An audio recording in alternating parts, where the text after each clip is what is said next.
আলাইকুম প্রিয় শিক্ষার্থীরা, আশা করি প্রত্যেকেই অনেক ভালো আছো। আজকে আমরা আইসিটি ষষ্ঠ অধ্যায় বা ডাটাবেস ম্যানেজমেন্ট সিস্টেমের বড় প্রশ্ন বা উচ্চতর স্তরের প্রশ্নের জন্য সবচেয়ে গুরুত্বপূর্ণ টপিক নিয়ে আলোচনা করতে যাচ্ছি। তো আজকে আমাদের পড়ার টপিক হলো ডাটাবেস রিলেশন। আমরা যদি বোর্ড কোশ্চেন বিবেচনায় এটি কতটুকু ইম্পর্টেন্ট সেটি বলি, তাহলে বলা যায় প্রায় 95% কোশ্চেন এই ডাটাবেস রিলেশন নিয়ে করা হয়ে থাকে। তাহলে বুঝতেই পারছো যে ডাটাবেস রিলেশন ক্লাসটি আমাদের কতটুকু গুরুত্ব বহন করছে।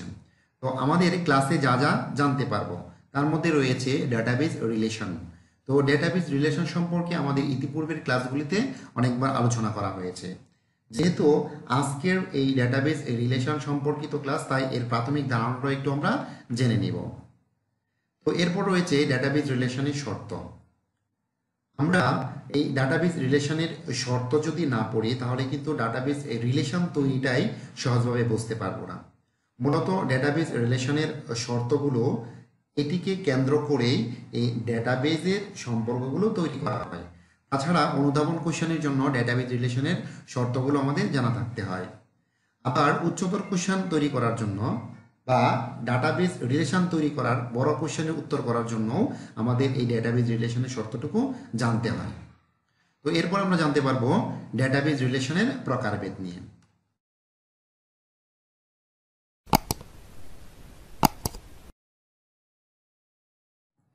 ডেটাবেস রিলেশন ডেটাবেজের যে টেবিলগুলোর মধ্যে সম্পর্ক তৈরি করা হয় বা রেকর্ডের সাথে সম্পর্ক তৈরি হয় সেগুলোর একটি লজিক্যাল সম্পর্ক কিন্তু আমরা বলতে পারি।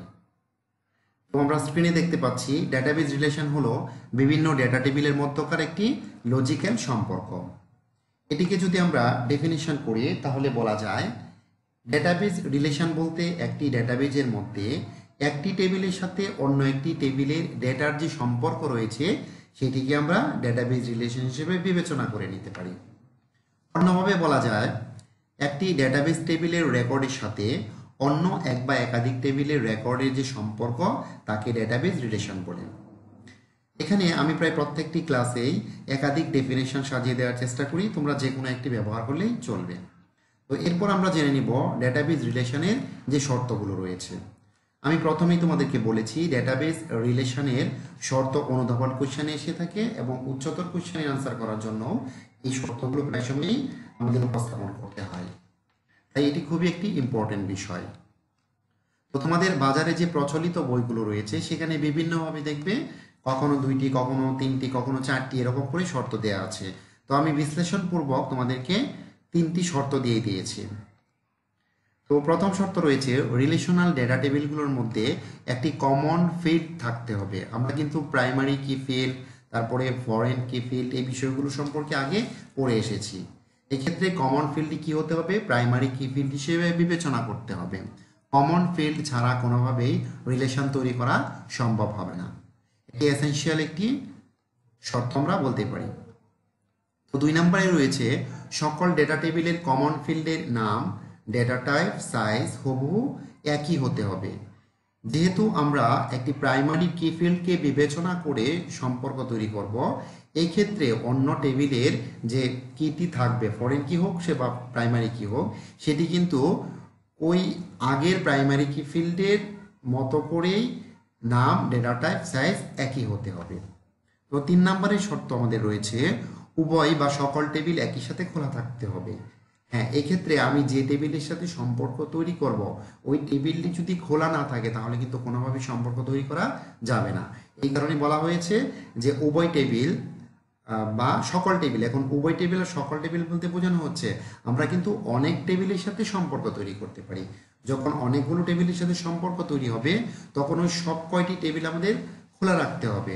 আবার 2টি টেবিলের মধ্যে সম্পর্ক তৈরি করা যায়, তখন এই জন্য আমরা এই উভয় টেবিল ব্যবহার করেছি। তাহলে উভয় টেবিল তখন খোলা রাখতে হবে। আশা করি এই শর্তগুলো তোমরা নিশ্চয়ই বুঝতে পেরেছ। তো এরপর আমরা এই ডেটাবেস রিলেশনের প্রকারভেদ নিয়ে একটু পড়ে নেব। নর্মালি ডেটাবেস রিলেশনের প্রকারভেদকে কিন্তু 4 ভাগে ভাগ করা হয়ে থাকে। 1-to-1 রিলেশন, এরপর রয়েছে 1-to-many রিলেশন, আর এগুলোর উল্টা রূপ হলো বাকি দুটি, সেটি কি মেনি টু ওয়ান রিলেশন, এরপর রয়েছে মেনি টু মেনি রিলেশন। তার মানে আমরা বুঝতে পারছি একটির সাথে অন্য একটি রিলেশন তৈরি হলে বা একটি রেকর্ডের সাথে অন্য একটি রেকর্ডের সম্পর্ক তৈরি হলে সেটি 1-to-1 রিলেশন হয়। এবং এরপরে যেটি আছে যে একটির সাথে অনেকগুলো রেকর্ডের সম্পর্ক তৈরি হলে সেটি 1-to-many রিলেশন তৈরি হয়। এরকম করে কিন্তু আমরা খুব সহজভাবে এগুলোর উপস্থাপন বুঝে নিতে পারি। তাহলে আমরা এটি ডিটেলস পড়ায় পরিচয় চলে যাই। প্রথমে আমরা পড়ব 1-to-1 রিলেশন। কোনো ডেটা টেবিলের একটি রেকর্ড অপর একটি ডেটা টেবিলের একটি মাত্র রেকর্ডের সাথে সম্পর্ক স্থাপন করলে তাকে 1-to-1 রিলেশন বলে। খুবই একটি সহজ বিষয় কিন্তু এখানে তোমরা দেখতে পাচ্ছ। কি দেখতে পাচ্ছ? একটি টেবিলের একটি রেকর্ডের সাথে অন্য টেবিলের একটি রেকর্ডের যদি সম্পর্ক তৈরি হয় এটিকে বলা হয়ে থাকে 1-to-1 রিলেশন। খুবই সহজ একটি বিষয়। এক্ষেত্রে প্রাইমারি কি এবং অন্য একটি টেবিলের প্রাইমারি কি এর সম্পর্ক স্থাপন হবে। আমরা প্রথম যে টেবিলটির একটি প্রাইমারি কি থাকবে পরবর্তী টেবিলের প্রাইমারি কি হিসেবেই কিন্তু এটা বিবেচনা করা হবে।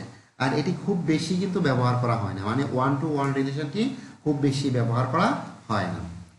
প্রথম আমরা একটু ডেফিনেশনটি দেখে নিলাম। এরপর যদি আমরা চিত্র আকারে এক্সাম্পল দেখে নিই তাহলে দেখো এক্ষেত্রে প্রথম একটি টেবিল এবং দ্বিতীয় একটি টেবিল বিবেচনা করে একটি এ রেকর্ডের সাথে যখন ডি রেকর্ডে সরাসরি সম্পর্ক তৈরি হয় বা এই বি রেকর্ডের সাথে যখন ই রেকর্ডের সম্পর্ক তৈরি হয় বা এই সি রেকর্ডের সাথে সরাসরি এফ রেকর্ডের এই সি রেকর্ডের সাথে সরাসরি এফ রেকর্ডের সম্পর্ক তৈরি হয় তখন এটিকে আমরা বলতে পারি 1-to-1 রিলেশন।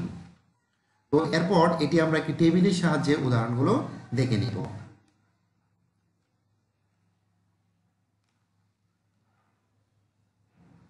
আমরা এখানে একটি টেবিল দেখতে পাচ্ছি। এই টেবিলে কি কি আছে আমরা এটিকে প্রাইমারি কি হিসেবে বিবেচনা করতে পারি। এখানে কতগুলো রুল দেখতে পাচ্ছি আর এখানে নেম দেখতে পাচ্ছি। নেম আমাদের কখনোই প্রাইমারি কি নর্মালি হয় না, তাই না? কেননা এক্ষেত্রে এটি যদি আমরা একটি টেবিলের প্রাইমারি কি হিসেবে বিবেচনা করি তাহলে অন্য জায়গায় গিয়ে কিন্তু এই নামটি ব্যবহার করতে পারছি না, কেননা নামের ক্ষেত্রে একাধিক নাম থাকতে পারে, তবে রুলের ক্ষেত্রে একাধিক রুল থাকে না। সেক্ষেত্রে আমরা এটিকে প্রাইমারি কি হিসেবে বিবেচনা করতে পারি। তো এটি একটি টেবিল আমরা বিবেচনা করলাম। এরপর আরও একটি টেবিল নিতে হবে যেহেতু রিলেশন তৈরি করতে হবে। তো এটির নাম আমরা ব্যবহার করলাম স্টুডেন্ট ইনফরমেশন নামে। তো এরপর রেজাল্ট নামে আরও একটি টেবিল আমরা তৈরি করলাম। এক্ষেত্রে দেখো এখানে যে রুলগুলো ছিল তার নাম এগুলো ব্যবহার করা হয়েছিল। এখন এক্ষেত্রে এই প্রাইমারি কি হিসেবে কিন্তু এখানে যে প্রাইমারি কি হিসেবে ছিল এগুলো কিন্তু আমরা প্রাইমারি কি হিসেবে বিবেচনা করে দেখো এখানে রেজাল্টগুলো পেয়ে যাচ্ছি। এখন আমরা কিন্তু বলতে পারি এই রেজাল্টটি কার, আমরা কিন্তু বলতে পারি এই রেজাল্টটি হলো জেসপার, এই রেজাল্টটি হলো জেসন, আর এই রেজাল্টটি হলো জোসেফের। তাহলে এই যে এটির সাথে এটির যে সম্পর্ক তৈরি হয়েছে এই সম্পর্ককে আমরা বলতে পারি 1-to-1 রিলেশন। এটির সাথে এটির সম্পর্ক তৈরি হয়েছে, এটির সাথে এটির সম্পর্ক তৈরি হয়েছে এবং এটির সাথে এটির সম্পর্ক তৈরি হয়েছে।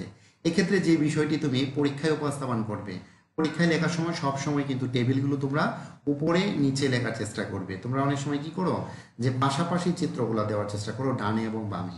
ডানে আর বামে চিত্র ব্যবহার না করে এটি যদি উপরে আর নিচে তোমরা ব্যবহার করো এই দুটি টেবিল তাহলে কিন্তু সহজভাবে এটি উপস্থাপন করা যায়। এটি আমি একটি টেকনিক তোমাদেরকে বলে দিলাম মাত্র। তো 1-to-1 রিলেশন সম্পর্কে নিশ্চয়ই বুঝতে পেরেছ। এরপর আমরা দেখব 1-to-many রিলেশন নিয়ে। তো 1-to-many রিলেশনের ডেফিনেশন একটু দেখে নেই। আমরা কিন্তু অলরেডি বুঝে গেছি এই ডেফিনেশনটি কি হতে পারে। ডেটাবেজের কোনো টেবিলের একটি রেকর্ড যদি অন্য এক বা একাধিক ডেটা টেবিলের একাধিক রেকর্ডের সাথে সম্পর্ক স্থাপন করে তবে তাকে 1-to-many রিলেশন বলা হয়ে থাকে। আমরা যদি আরও সহজ করে বলি, যেহেতু কমপক্ষে দুটি টেবিল লাগবে তাহলে একটি টেবিলের একটি রেকর্ডের সাথে অন্য টেবিলের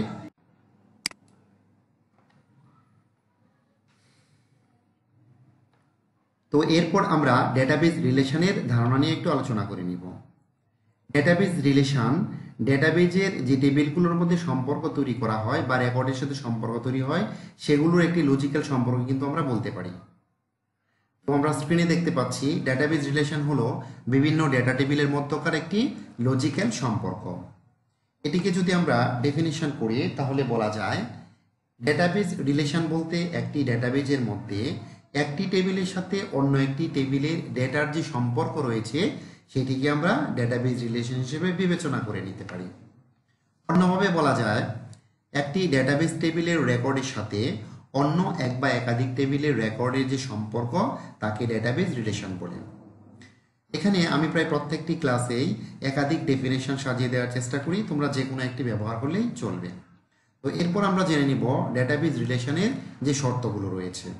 আমি প্রথমেই তোমাদেরকে বলেছি ডেটাবেজ রিলেশনের শর্ত অনুধাবন কোশ্চেনে এসে থাকে এবং উচ্চতর কোশ্চেনের আনসার করার জন্য এই শর্তগুলো প্রায় সময়ই আমাদের উপস্থাপন করতে হয়, তাই এটি খুবই একটি ইম্পর্টেন্ট বিষয়। তো তোমাদের বাজারে যে প্রচলিত বইগুলো রয়েছে সেখানে বিভিন্নভাবে দেখবে কখনো 2টি, কখনো 3টি, কখনো 4টি এরকম করে শর্ত দেওয়া আছে। তো আমি বিশ্লেষণপূর্বক তোমাদেরকে 3টি শর্ত দিয়ে দিয়েছি। তো প্রথম শর্ত রয়েছে রিলেশনাল ডেটা টেবিলগুলোর মধ্যে একটি কমন ফিল্ড থাকতে হবে। আমরা কিন্তু প্রাইমারি কি ফিল্ড, তারপরে ফরেন কি ফিল্ড, এই বিষয়গুলো সম্পর্কে আগে পড়ে এসেছি। এক্ষেত্রে কমন ফিল্ডটি কি হতে হবে? প্রাইমারি কি ফিল্ড হিসেবে বিবেচনা করতে হবে। কমন ফিল্ড ছাড়া কোনোভাবেই রিলেশন তৈরি করা সম্ভব হবে না। এটি এসেনশিয়াল একটি শর্ত আমরা বলতে পারি। তো 2 নম্বরে রয়েছে সকল ডেটা টেবিলের কমন ফিল্ডের নাম, ডেটা টাইপ, সাইজ হুবহু একই হতে হবে। যেহেতু আমরা একটি প্রাইমারি কি ফিল্ডকে বিবেচনা করে সম্পর্ক তৈরি করব, এই ক্ষেত্রে অন্য টেবিলের যে কিটি থাকবে, ফরেন কি হোক সে বা প্রাইমারি কি হোক, সেটি কিন্তু ওই আগের প্রাইমারি কি ফিল্ডের মতো করেই নাম, ডেটা টাইপ, সাইজ একই হতে হবে। তো 3 নম্বরের শর্ত আমাদের রয়েছে উভয় বা সকল টেবিল একই সাথে খোলা থাকতে হবে। হ্যাঁ, এক্ষেত্রে আমি যে টেবিলের সাথে সম্পর্ক তৈরি করব ওই টেবিলটি যদি খোলা না থাকে তাহলে কিন্তু কোনোভাবেই সম্পর্ক তৈরি করা যাবে না। এই কারণে বলা হয়েছে যে উভয় টেবিল বা সকল টেবিল। এখন উভয় টেবিল আর সকল টেবিল বলতে বোঝানো হচ্ছে আমরা কিন্তু অনেক টেবিলের সাথে সম্পর্ক তৈরি করতে পারি। যখন অনেকগুলো টেবিলের সাথে সম্পর্ক তৈরি হবে তখন ওই সব কয়টি টেবিল আমাদের খোলা রাখতে হবে। আবার 2টি টেবিলের মধ্যে সম্পর্ক তৈরি করা যায়, তখন এই জন্য আমরা এই উভয় টেবিল ব্যবহার করেছি। তাহলে উভয় টেবিল তখন খোলা রাখতে হবে। আশা করি এই শর্তগুলো তোমরা নিশ্চয়ই বুঝতে পেরেছ। তো এরপর আমরা এই ডেটাবেজ রিলেশনের প্রকারভেদ নিয়ে একটু পড়ে নেব। নর্মালি ডেটাবেজ রিলেশনের প্রকারভেদকে কিন্তু 4 ভাগে ভাগ করা হয়ে থাকে। 1-to-1 রিলেশন, এরপর রয়েছে 1-to-many রিলেশন, আর এগুলোর উল্টা রূপ হলো বাকি দুটি, সেটি কি many-to-1 রিলেশন, এরপর রয়েছে many-to-many রিলেশন। তার মানে আমরা বুঝতে পারছি একটির সাথে অন্য একটি রিলেশন তৈরি হলে বা একটি রেকর্ডের সাথে অন্য একটি রেকর্ডের সম্পর্ক তৈরি হলে সেটি 1-to-1 রিলেশন হয়। এবং এরপরে যেটি আছে যে একটির সাথে অনেকগুলো রেকর্ডের সম্পর্ক তৈরি হলে সেটি 1-to-many রিলেশন তৈরি হয়। এরকম করে কিন্তু আমরা খুব সহজভাবে এগুলোর উপস্থাপন বুঝে নিতে পারি। তাহলে আমরা এটি ডিটেলস পড়ায় পড়ে চলে যাই। প্রথমে আমরা পড়ব 1-to-1 রিলেশন। কোনো ডেটা টেবিলের একটি রেকর্ড অপর একটি ডেটা টেবিলের একটি মাত্র রেকর্ডের সাথে সম্পর্ক স্থাপন করলে তাকে 1-to-1 রিলেশন বলে। খুবই একটি সহজ বিষয় কিন্তু এখানে তোমরা দেখতে পাচ্ছ। কি দেখতে পাচ্ছ? একটি টেবিলের একটি রেকর্ডের সাথে অন্য টেবিলের একটি রেকর্ডের যদি সম্পর্ক তৈরি হয় এটিকে বলা হয়ে থাকে 1-to-1 রিলেশন। খুবই সহজ একটি বিষয়। এক্ষেত্রে প্রাইমারি কি এবং অন্য একটি টেবিলের প্রাইমারি কি এর সম্পর্ক স্থাপন হবে। আমরা প্রথম যে টেবিলটির একটি প্রাইমারি কি থাকবে পরবর্তী টেবিলের প্রাইমারি কি হিসেবেই কিন্তু এটা বিবেচনা করা হবে। আর এটি খুব বেশি কিন্তু ব্যবহার করা হয় না, মানে 1-to-1 রিলেশনটি খুব বেশি ব্যবহার করা হয় না। প্রথম আমরা একটু ডেফিনেশনটি দেখে নিলাম। এরপর যদি আমরা চিত্র আকারে এক্সাম্পল দেখে নিই তাহলে দেখো এক্ষেত্রে প্রথম একটি টেবিল এবং দ্বিতীয় একটি টেবিল বিবেচনা করে একটি এ রেকর্ডের সাথে যখন ডি রেকর্ডে সরাসরি সম্পর্ক তৈরি হয় বা এই বি রেকর্ডের সাথে যখন ই রেকর্ডের সম্পর্ক তৈরি হয় বা এই সি রেকর্ডের সাথে সরাসরি এফ রেকর্ডের এই সি রেকর্ডের সাথে সরাসরি এফ রেকর্ডের সম্পর্ক তৈরি হয়, তখন এটিকে আমরা বলতে পারি 1-to-1 রিলেশন। তো এরপর এটি আমরা একটি টেবিলের সাহায্যে উদাহরণগুলো দেখে নিব।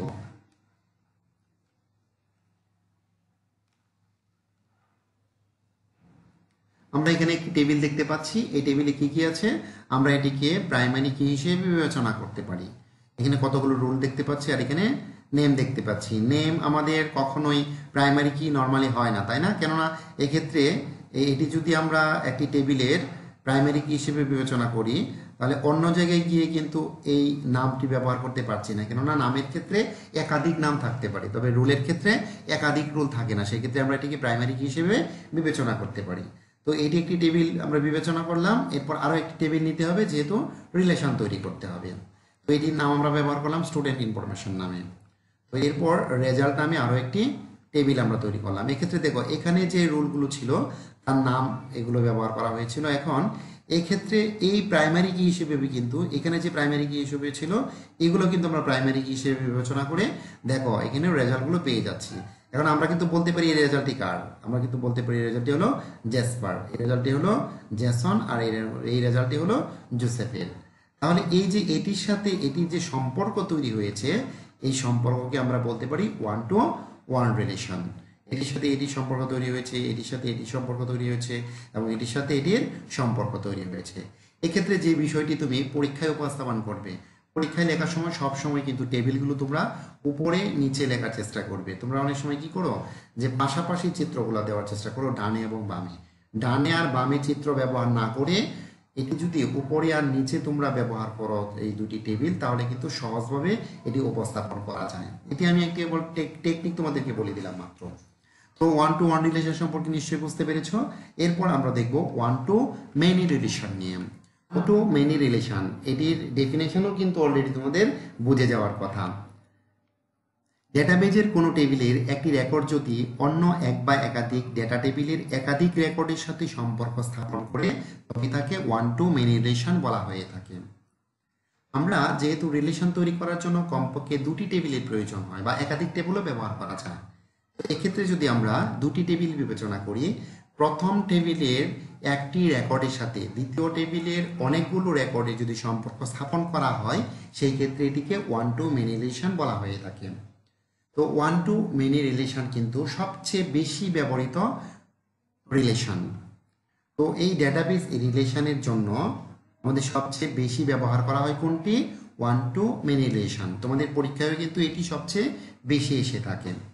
তো আমরা যদি এক্সাম্পল হিসেবে বিবেচনা করি তাহলে এই যে দেখতে পাচ্ছ একটি রেকর্ডের সাথে যদি ডি রেকর্ড ই রেকর্ড এর সম্পর্ক তৈরি হতে পারে বা এর সাথে এফ রেকর্ডও তৈরি হতে পারে, এরকম সম্পর্ক যদি হয় তাহলে সেটিকে আমরা বলতে পারি ওয়ান টু মেনি রিলেশন। তাহলে এ রেকর্ডের সাথে ডি এর সম্পর্ক তৈরি হলো, এই এ রেকর্ডের সাথে আবার এফ রেকর্ডের সম্পর্ক তৈরি হলো, এরকম সম্পর্ক হলে কি হয়ে যাবে? এটি ওয়ান টু মেনি রিলেশন হয়ে যাবে। নিশ্চয়ই তোমরা এটি বুঝতে পেরেছ। তো এরপর আমরা এটিকে টেবিল আকারে একটি এক্সাম্পল দেখে নিব। তো আমরা এটিকে দুটি টেবিল হিসেবে বিবেচনা করে তারপর বোঝানোর চেষ্টা করছি। তো প্রথম একটি টেবিল ব্যবহার করলাম, এটি স্টুডেন্ট ইনফরমেশন নামে। অন্য একটি টেবিল আমরা ব্যবহার করলাম তো কলেজের অভ্যন্তরীণ বিভিন্ন পরীক্ষার এক্সাম রেজাল্ট নিয়ে। তো এক্ষেত্রে আমরা এটিকে প্রাইমারি কি হিসেবে বিবেচনা করতে পারি, আর এটিকে আমরা কি হিসেবে বিবেচনা করতে পারি? আচ্ছা, ধরে নিলাম আপাতত এটি ফরেন কি হিসাবে, হ্যাঁ, কেননা এখান থেকে যেহেতু এটিকে আমরা বিবেচনা করেছি। এক্ষেত্রে দেখো তো এখানে কিন্তু অনেকগুলো ডাটা, আমাদের অনেকগুলো ডাটা দেখতে পাচ্ছি এবং এই ডাটার অধীনে কি আছে? অনেকগুলো রেকর্ড আছে।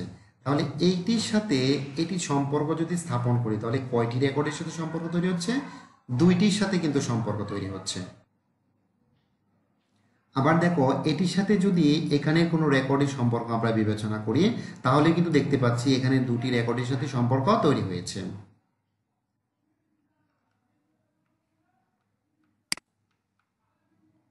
তাহলে এটির সাথে আমরা এটির দুটি রেকর্ডের সম্পর্ক দেখতে পেলাম। তাহলে এটিকে আমরা কি হিসেবে বিবেচনা করতে পারি? ওয়ান টু মেনি রিলেশন হিসেবে বিবেচনা করতে পারি।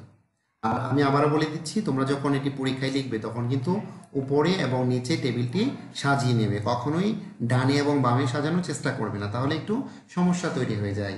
মানে তুমি যখন এটির আনসার দেখাতে যাবে তখন একটু সমস্যা দেখা দেয়। এই কারণে ডানে এবং বামে না দিয়ে উপরে এবং নিচে টেবিলটি লিখে তারপর এই সম্পর্কটি এরকম করে দেখিয়ে দেবে।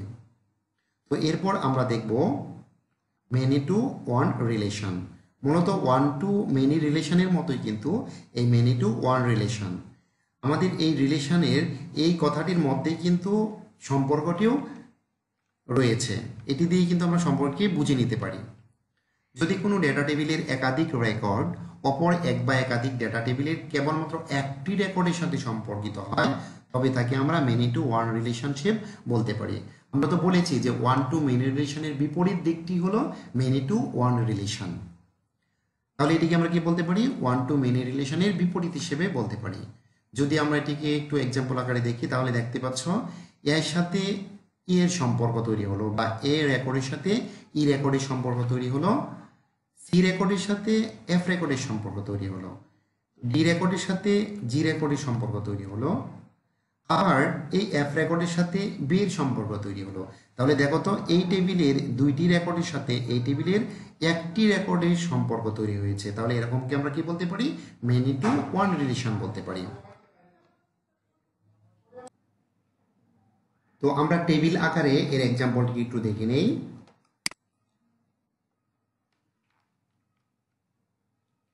এক্ষেত্রে দুটি টেবিল আমরা দেখিয়েছি, একটু লক্ষ্য করো।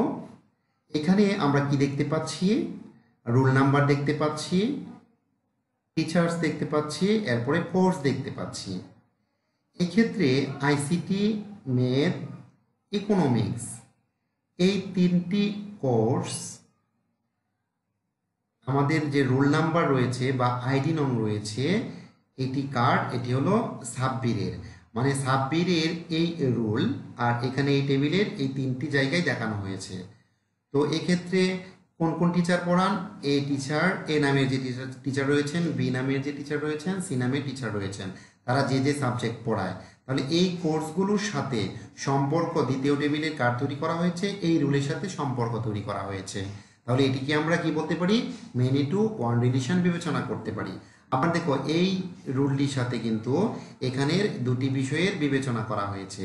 তাহলে এখানের দুটি রেকর্ডের সাথে এখানের একটি রেকর্ডের সম্পর্ক তৈরি হয়েছে। এরকমকে আমরা কি বলতে পারি, মেনি টু ওয়ান রিলেশন বলতে পারি। আশা করি নিশ্চয়ই তোমরা এই বিষয়টি বুঝতে পেরেছো। এরপর আমরা দেখব মেনি টু মেনি রিলেশন। তো মেনি টু মেনি রিলেশন বুঝতেই পারছো, অনেকগুলো রেকর্ডের সাথে আর অন্য একটি টেবিলের অনেকগুলো রেকর্ডের সম্পর্ক থাকবে, তাই না? এক্ষেত্রে একটি হজবরল কিন্তু দেখা যাবে আমরা যখন চিত্রে দেখব। দেখো কোনো টেবিলের একাধিক রেকর্ডের সাথে অন্য কোনো টেবিলের একাধিক রেকর্ডের সম্পর্ককে মেনি টু মেনি রিলেশন বলে। অন্তত আর যাই হোক এর ডেফিনেশনগুলো কিন্তু এর কথার মধ্যেই জড়িত রয়েছে। মেনি টু মেনি তার মানে একটি টেবিলের একাধিক রেকর্ডের সাথে অন্য একটি টেবিলের একাধিক রেকর্ডের সম্পর্ক রয়েছে। একইভাবে যখন ওয়ান টু মেনি পড়েছিলাম তার মানে একটির সাথে অনেকগুলো, আমার যখন মেনি টু ওয়ান পড়েছিলাম তখন অনেকগুলোর সাথে একটির। তো এরকম করে কিন্তু আমরা এখান থেকে ডেফিনেশনটি করে নিতে পারি। তো মেনি টু মেনি রিলেশনের জন্য দুটি ফরেন কি এর প্রয়োজন হয়। এক্ষেত্রে আমি একটু কথা তোমাদেরকে বলে নিচ্ছি, সেটি হলো মেনি টু মেনি রিলেশন পড়ার ক্ষেত্রে আমাদের কিছু বৈশিষ্ট্য সম্পর্কে জানতে হবে। এখানে আমাদের জাংশন টেবিল নামে একটি কথা আসবে, এটিকে কিন্তু জেনে নিতে হবে। আমাদের ইতিপূর্বের বোর্ড কোশ্চেনেও কিন্তু এই জাংশন টেবিল নিয়ে কোশ্চেন এসেছে। Okay fine. তো মেনি টু মেনি রিলেশন তৈরি করতে চাইলে একটি থার্ড ডেটা টেবিল প্রয়োজন হয়। তার মানে বোঝাই যাচ্ছে যে আমাদের কেবলমাত্র দুটি টেবিলই সম্পর্ক তৈরি করলে হচ্ছে না, এখানে আরও একটি টেবিলের প্রয়োজন হচ্ছে। তাহলে মেনি টু মেনি রিলেশন তৈরি করতে চাইলে একটি থার্ড ডেটা টেবিলের প্রয়োজন হয়। এই থার্ড ডেটা টেবিলকে কি বলা হয়ে থাকে, জাংশন ডেটা টেবিল বলা হয়ে থাকে। তাহলে যদি জাংশন ডেটা টেবিলের ডেফিনেশন আসে তাহলে তোমরা অবশ্যই এই লেখাটি লিখে দিবে। জাংশন ডেটা টেবিল উভয় প্রাইমারি কি নিয়ে দুটি ফিল্ড তৈরি করা হয়। জাংশন টেবিল অন্য দুটি যে টেবিল রয়েছে তার সাথে ওয়ান টু মেনি রিলেশনের মতো কাজ করে। হ্যাঁ বুঝতে পারছো, জাংশন টেবিল যেটি থাকবে এটি অন্য যে দুটি টেবিল রয়েছে এটির সাথে ওয়ান টু মেনি রিলেশন যেরকম করে কাজ করতো সেরকম করে এখানে কাজ করবে। তো এখানে দেখতে পাচ্ছ চিত্রগুলো দেখে বুঝতে পারছো, আমি প্রথমেই তোমাদেরকে বলেছিলাম যে একটি হজবরল অবস্থার মতো দেখা যাবে। এর সাথে দেখো এফ এর এর সম্পর্ক, আবার এই এর সাথে জি এর সম্পর্ক, এই বি এর সাথে এফ এর সম্পর্ক, সি এর সাথে দেখো কার কার সম্পর্ক রয়েছে, আবার এই ডি এর সাথে দেখো ই এর সম্পর্ক রয়েছে, আবার জি সম্পর্ক রয়েছে। তার মানে অনেকগুলো রেকর্ডের সাথে অন্য একটি টেবিলের অনেকগুলো রেকর্ডের সম্পর্ক। এরকম সম্পর্ক হলে আমরা মেনি টু মেনি রিলেশন হিসেবে বিবেচনা করতে পারি। তো এটিকে আমরা এখন একটি টেবিলের সাথে উদাহরণ দেখে নেই। তো মেনি টু মেনি রিলেশনে আমাদের দুটি টেবিল লাগবে, আরও একটি টেবিল থার্ড লাগবে, সেটি কি আমাদের, সেটি হলো জাংশন টেবিল ডেটা টেবিল হিসেবে বিবেচনা করা হবে। তাহলে একটু লক্ষ্য করো এই ক্ষেত্রে এই টিচার এটি আমরা একটি আইডি হিসেবে বিবেচনা করিলাম, যে টিচারদের আইডি নং এটি। আবার এটিকে আমরা কোর্স হিসেবে বিবেচনা করে নিলাম। তো আমাদের এই যে টিচারের আইডি নংগুলো রয়েছে এই টিচারগণ এই কোর্সগুলো পড়ান। তাহলে এটির সাথে এই তিনটি টেবিলের সাথে কীরকম করে সম্পর্ক তৈরি হয়েছে, টিচারের আইডি নং এখানে এবং এখানে কোর্স টাইটেল দেওয়া আছে এবং কোর্স দেওয়া আছে। তাহলে এই টাইটেলগুলো যে টিচার পড়ান এই টেবিলকে কেন্দ্র করে আমরা কি করলাম, আরও একটি টেবিল তৈরি করলাম, এটি হলো জাংশন টেবিল।